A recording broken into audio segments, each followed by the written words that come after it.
I'm Sophie. I'm Jada. And I'm Trish. And this is JGS Unplugged. Welcome back to JGS Unplugged, and this is our second episode. Well, kind of third. We did our Q&A. But today we have Trisha Britton. Welcome to the podcast. Thanks for having me. And if you couldn't pick up on it, she's Jada's mom. So yeah, we're bringing on the whole family. Can you tell us a little bit about yourself to get us started? Yeah. I was born in Canada and raised in Canada.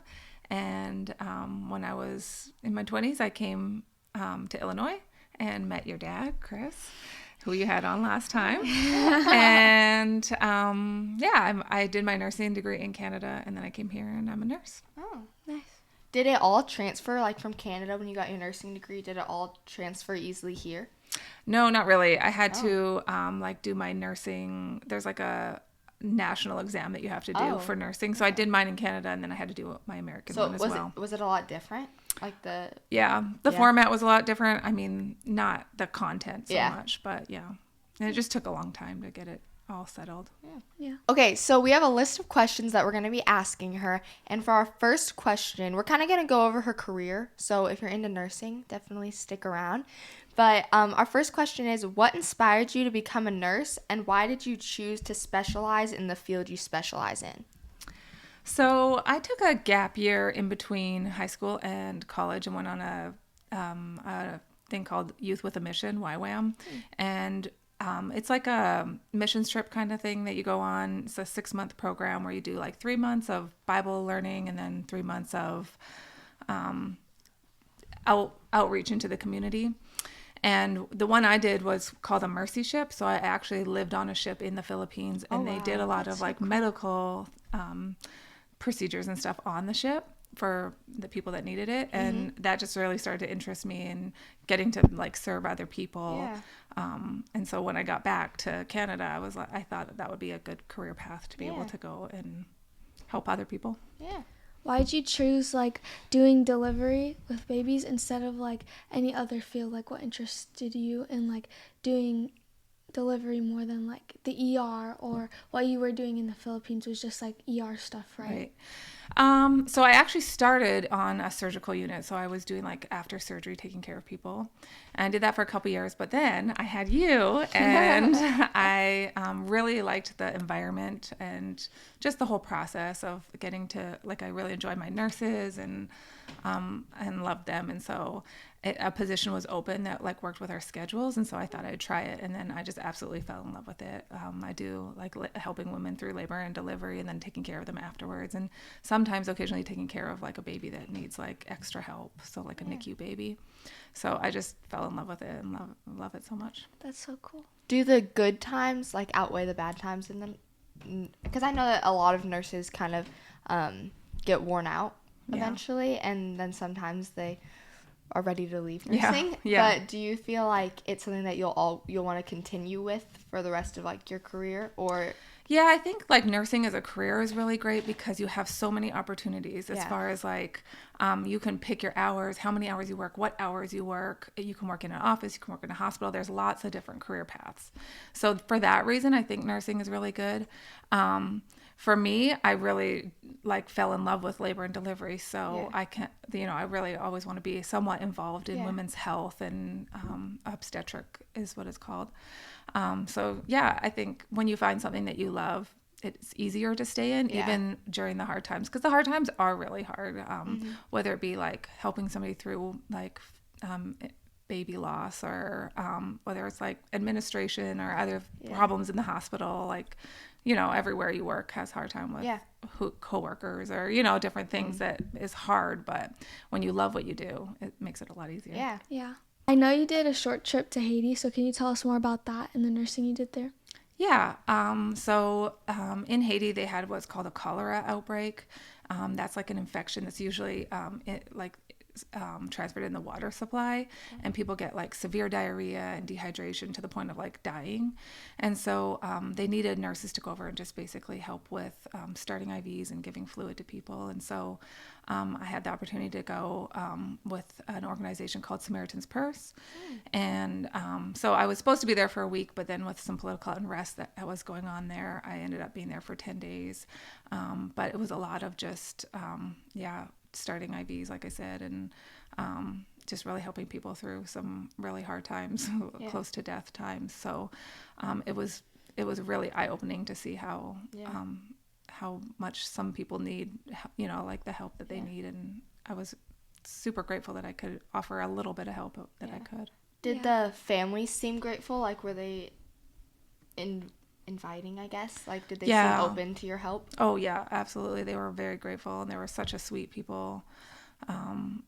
They did. Okay, so staying on the topic of Haiti, we are just wondering, what were some of the biggest challenges that you faced while traveling or on your way back or even when you were there? Well, like I said, there was some political unrest. So they were going through an election in Haiti, and it got kind of unsafe. And so we were staying in a compound that was like Samaritan's Purse was like all the people were staying together in a compound. But in order to like go help at the clinics, we ended up having to do transfers with a police escort in the middle of the night. Wow. And then we had to do 24-hour shifts because it was just so unsafe to do those transports. So staying up for 24 hours and taking care of other people was pretty intense. And by the end of the 24 hours, it was really hard, to persevere with like keeping the reason why we're there to help people. Like at some point I was just like, I'm done. I don't want to do anymore. But the whole reason I was there was to help them. So at the end of 24 hours, that was pretty hard. When you chose to go, did you know that there was like political things going on? No. Okay.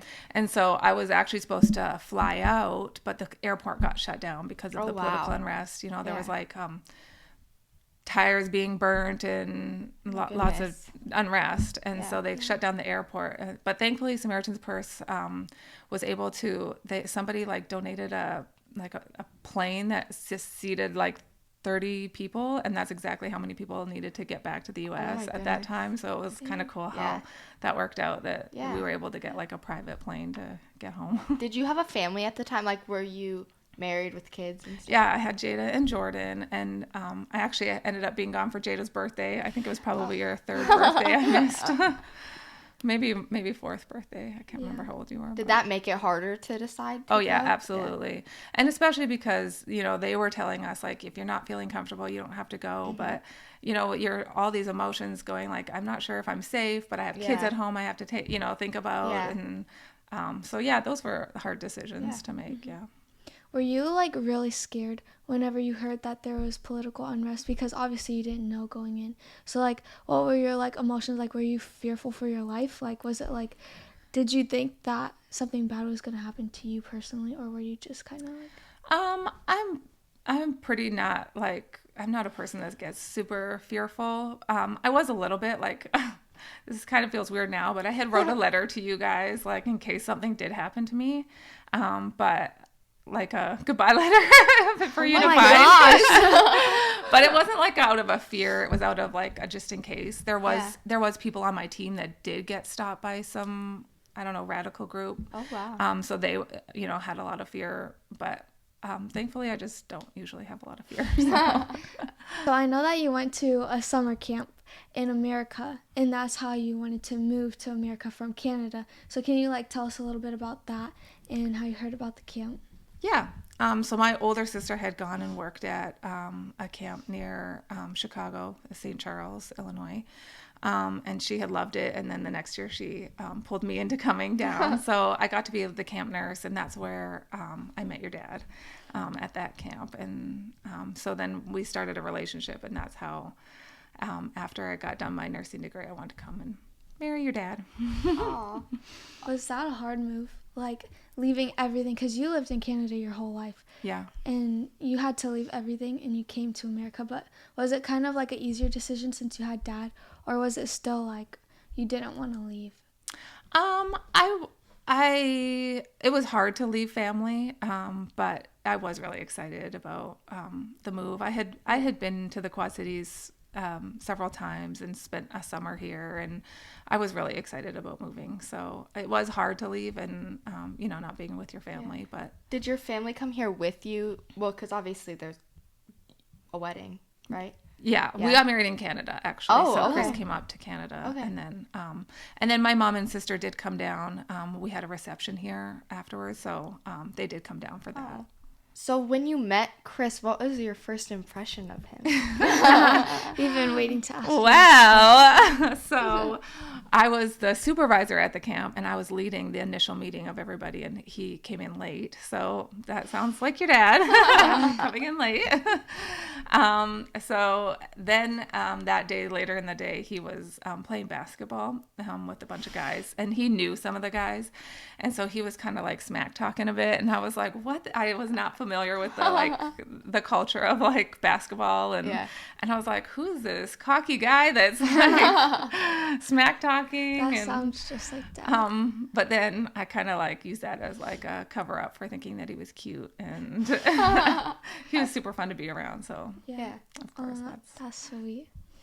So for our last question, we're gonna kind of wrap up this interview by asking about how your family felt about you moving to America for a man. I actually think they were really supportive. I don't think I had told my mom that we would live here for 2 years and then we would come back. So I still get flack from them from that.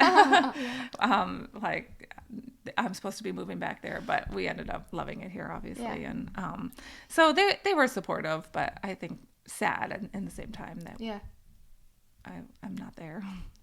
We go back there a lot to visit, so it's not like we never see them at all. Like, we usually go every year, so I feel like they can't really be mad at you. They come here, and Yeah. we still have a really good I feel like we relationship. found our community here. Like, we have a lot of friends here, and her kids have built their whole lives here too, so it's hard to just leave that also. I feel like it would have been easier when we were kids, like after 2 years, to move back, but since you guys loved it here, then obviously you raised us here. Yeah. Do you ever wish that you did make the decision to move back to Canada? No, because I think like Jada said, we do have a really good community here that I love. So, there's some things about Canada, and it's always usually around my family that I miss the most. Yeah. So, of course I'd love to be closer to them, but I do love our community here. Yeah. What's the biggest difference between Canada and America? Like, what were some of the problems that you faced moving here? It's actually really similar. I think there's like a lot more similarities than there are differences. My family makes a lot of fun of me for my some words here and there, like, and now I'm to the point where I don't remember, like, is this word Canadian or American? Yeah, I and can't then really we remember. make fun of. Yeah, we always make fun of you. I'm sure your family from Canada makes fun of you for the they words you do. say. My American accent. They make fun of my American accent now. So, I think when I get back from Canada, if I've been visiting, then I usually have a Canadian accent. Yes. When she comes back from Canada, she's always talking in a Canadian accent. I'm like, Elise always makes fun of the way I say "mom." Mom. She does say a lot of things. My mom. So proper. Yeah. We're going to wrap up this podcast now. Our second interview, we were really excited to have you on. Thank you for coming on. So if you guys have any questions or just comments on anything that was said today, you can just leave them in the comment section below, and we'll make sure to ask Trish about them, and we'll come back to you guys on our next podcast. So yeah. So thank you for tuning into the podcast. And we'll see you next time on JGS Unplugged. Okay, that was good. That was good. Yay!